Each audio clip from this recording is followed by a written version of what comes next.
à tous, c'est Justine et aujourd'hui je voulais vous faire un tag d'Halloween qui s'appelle le Spooky Scary Book Tag.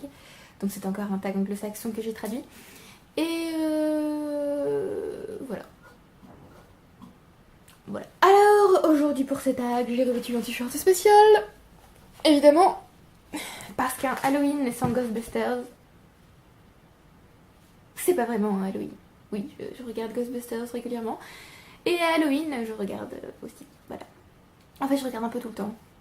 C'est un peu un film réconfort du genre bon, j'ai pas trop envie de faire quoi que ce soit, je vais regarder Ghostbusters. Ouais.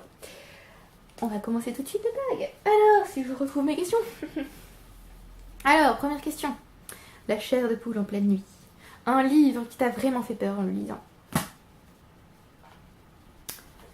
J'ai vraiment eu très peur en lisant plusieurs livres. Du genre La Servante écarlate, 1984, tout ça. Mais c'était pas vraiment des romans d'horreur. J'ai vraiment eu très peur en lisant un certain livre d'horreur.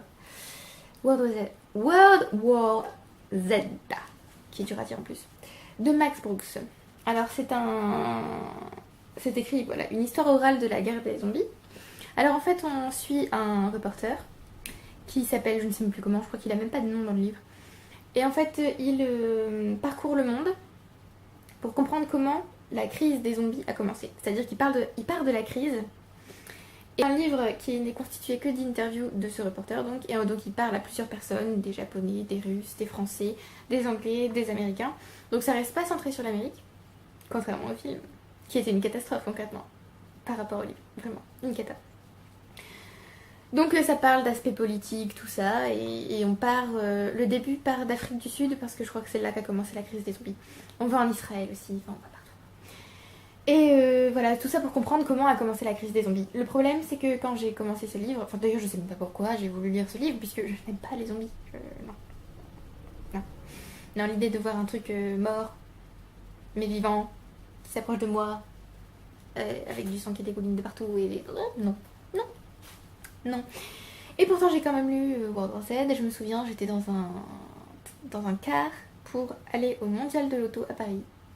Et j'avais commencé le livre, et c'est ce jour-là, je sais plus si c'est ce jour-là que je l'ai arrêté ou que je l'ai repris, mais concrètement j'ai lu la première partie du livre, je me suis arrêtée parce que c'était trop, je ne pouvais pas, j'avais trop peur, c'était trop horrible, il y avait du sang partout, non. Et je ne voyais pas encore le côté politique et le côté intéressant du livre. Et je l'ai repris donc, je ne sais plus si c'était ce jour-là ou quelques mois plus tard en tout cas. Je l'ai repris et là j'ai beaucoup aimé parce que j'ai vu l'aspect politique, j'ai vu les questions que ça sous-entendait, j'ai vu que ce n'était pas juste une histoire d'horreur avec des zombies qui poursuivent des hommes, voilà. Mais concrètement, c'était hyper flippant. Au secours. Mais j'ai aimé. Deuxième question. Citrouille d'Halloween et costume classique. Un livre que tu lis toujours à Halloween. Bon, le livre que j'aimerais toujours lire à Halloween, c'est Dracula de Bram Stoker. Mais Halloween c'est octobre, c'est-à-dire c'est le mois juste après la rentrée, du coup il y a beaucoup de choses à faire, beaucoup de livres à lire. Et donc Dracula est parfois un peu long pour pouvoir le lire à Halloween. Sinon, c'est la lecture parfaite pour Halloween. Du coup le livre que je lis plus souvent à Halloween que Dracula, et pas presque à tous les 1, 2, 3, pas presque à tous les Halloween parce que je ne l'ai lu que l'année dernière, du coup cette année je vais sans doute le lire à Halloween, mais bon. Voilà, c'est The Nightmare Before Christmas de Tim Burton. Évidemment, soit à Halloween, soit à Noël, soit les deux. Mais évidemment, ce livre est parfait pour Halloween. Puisque c'est l'histoire de Jack, un squelette, qui veut remplacer le Père Noël pour Noël cette année-là. Et le problème, c'est qu'il ne connaît que Halloween Town. Du coup, ça craint un peu. Même ça craint carrément. Mais j'ai adoré cette histoire, c'est touchant, c'est beau, c'est creepy, c'est drôle et c'est génial, voilà, The Nightmare Before Christmas. Et bien sûr, film à regarder également pendant Halloween, ou dans cette période. Comme à peu près tous les films de Tim Burton, comme Sleepy Hollow, Édouard Main d'Argent, Dark Shadows. Tous. Voilà. Troisième question. Chat noir et miroir magique. Un livre que tu aimes dans lequel se trouve superstition et ou magie. J'ai choisi Les Bannis et les Proscrits. Tome 1, Le Feu de la Sorcière de James Clemens. J'allais choisir Harry Potter, mais trop facile, on va dire. Bon, c'est pas mon tome préféré de la série.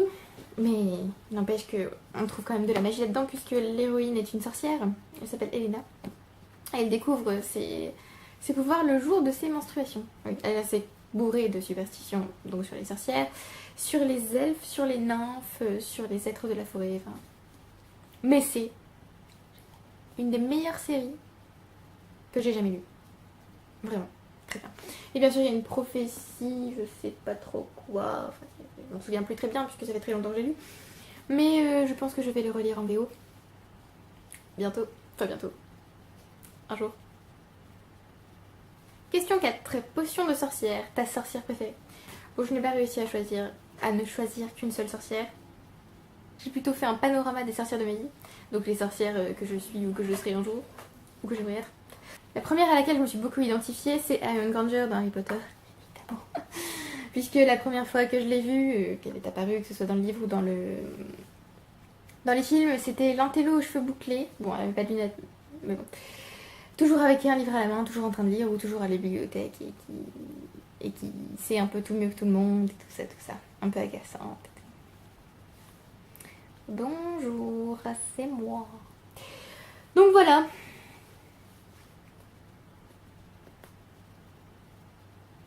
C'est une de mes sorcières préférées, d'une des sorcières qui me correspond. Un peu. Ensuite, ma deuxième sorcière préférée, Phoebe Halliwell de Charmed, évidemment. Quand on jouait à ça, quand on était petite, je voulais toujours être Phoebe. Parce que Phoebe, c'était ma préférée. Elle a pas de pouvoir extraordinaire ni rien, mais c'était la plus rebelle, c'était la plus jeune, c'est celle qui a le plus et le mieux évolué, je trouve aussi. Puisque au début, c'est un peu la Benjamine qui fait rien de bon et tout ça.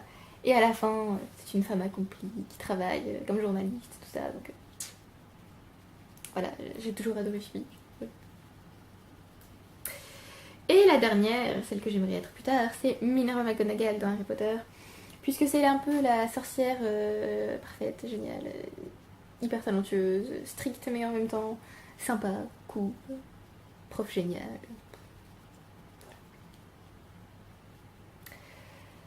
Oui, puis elle peut se transformer en chat. J'adorerais pouvoir me transformer en chat. J'adorerais. Cinquième question. Ghoul et fantômes, un livre qui te hante encore en bien ou en mal? Alors, ce n'est pas du tout un livre d'horreur. Ça ne ressemble pas du tout à World War Z ou quoi que ce soit. Il n'y a pas de créatures étranges dedans. Il n'y a pas de vampires, pas de loups-garous, rien de tout ça. Non, au contraire, c'est un livre pas classique, mais contemporain peut-être. On peut dire ça. Ou nouveau classique. Et ça devrait être... ça devrait pas être effrayant. Pourtant. C'est J'irai cracher sur vos tombes de Boris Vian. Ce livre m'a traumatisée quand j'étais petite et je n'aurais pas dû le lire en fait. Je l'ai lu quand j'étais trop jeune, clairement. Et c'est une scène sexuelle à la fin qui m'a traumatisée. En fait, le livre pour moi se résume à cette scène puisque je ne me souviens absolument plus de l'histoire. Je ne me souviens absolument plus des personnages ou de quoi ça parle ou qu'est-ce qui se passe ou de quoi. Le livre est concentré sur cette scène qui m'a traumatisée. Du coup, je ne peux plus voir ce livre, je ne peux plus lire le titre, je ne peux plus... Non. Quand je le vois en librairie ou dans une bibliothèque ou quoi, je fais ah mon dieu, pas de rétro Satanars. Voilà. Non, ce livre, c'est le traumatisme de ma vie. Sixième question. Cimetière hanté. Tu es seule dans un cimetière hanté. Tu as le droit à un livre pour te réconforter. Lequel choisis-tu? Alors, je voulais choisir Harry Potter, le plus long, donc l'Ordre du Phénix, pas celui-là. Ça se trouvait dans un carton quelque part, je ne sais pas où. Donc je voulais choisir celui-là parce que je me suis dit oui, ça va me réconforter, je vais être avec de la magie, avec des personnages que j'aime, ça va le faire. Mais je pense même que l'Ordre du Phénix ne sera pas assez long, je vais le lire trop vite, il ne tiendra pas la nuit. Du coup, je pense plutôt que je vais choisir Bleak House de Charles Dickens. Là, c'est un livre qui va tenir toute la nuit, je pense, j'espère. Et puis, je me suis tellement retrouvée dans ce livre, c'était tellement réconfortant, c'était comme m'enfiler des pantoufles et être bien et être au chaud. Et du coup, je me dis que ça pourrait m'aider dans un cimetière hanté. Je serais peut-être tellement à fond dans l'histoire que je ne me rendrai plus compte d'où je suis. On peut toujours rêver. Je vais vous faire un petit résumé. En fait, c'est l'histoire d'une affaire... enfin, d'un procès, en fait. Jarndyce, enfin, j'allais le dire, c'est dur à dire aussi. Qui, en fait... il a jamais été jugé, en fait. Il s'est... Comment dire? Je ne sais plus. Il est resté au tribunal pendant des années et des années, et il a hanté des générations et des générations, et voilà. Et il a détruit la vie de plein de gens, et il a rendu fou des tas de gens. Et là on arrive avec Esther Summerson qui voit en fait ses amis et ses voisins être complètement absorbés par cette affaire, alors qu'elle cherche le secret de ses origines. C'est génial. En plus c'est super pour Halloween. Donc même si je suis dans un cimetière hanté, je suis toujours dans le mood Halloween. Parfait. 7ème question. Le mort-vivant, créature surnaturelle préférée à propos de laquelle tu aimes lire. J'aime lire à propos de vampires. Voilà. Mais j'aime pas la Bit-Lit, ce qui est un peu bizarre. J'aime par exemple Dracula, j'aime l'apparition du vampire chez Oates, j'aime Twilight. Oui, j'ai aimé Twilight. Voilà. Oui, j'aime la figure du vampire, j'aime la créature vampirique, j'aime les films vampiriques, tout ça, tout ça. En revanche, la créature que je ne supporte pas, c'est le zombie. C'est pour ça que je ne sais pas pourquoi j'ai lu et regardé World War Z. Parce que non. Non. Je n'aurais pas dit. Sinon, j'aime bien aussi les fantômes. Et les loups-garous, ça me... Oui. Oui, mais je préfère les vampires. Ouais. Voilà. Dracula est mon premier amour, donc ouais. 8ème question. Dans la nuit noire, un livre à la couverture noire. J'ai choisi Three Dark Crowns de Kendra Blake. Ça raconte l'histoire de triplés qui en fait doivent se battre jusqu'à la mort pour qu'il n'y en ait plus qu'une qui soit la reine, puisqu'elles sont toutes les 3 héritières. Ça a l'air bien. Et les 3 ont des pouvoirs particuliers, l'une est empoisonneuse, l'autre contrôle la nature, et une autre, je ne la trouve pas, oui. L'autre contrôle les éléments. Ça a l'air très très bien. En plus j'aime bien cette couverture avec les couronnes, tout ça. J'espère que ce sera bien. Et le 2e tome est sorti il n'y a pas longtemps. Il s'appelle... Wouh, je ne sais plus. One Dark Throne, je crois.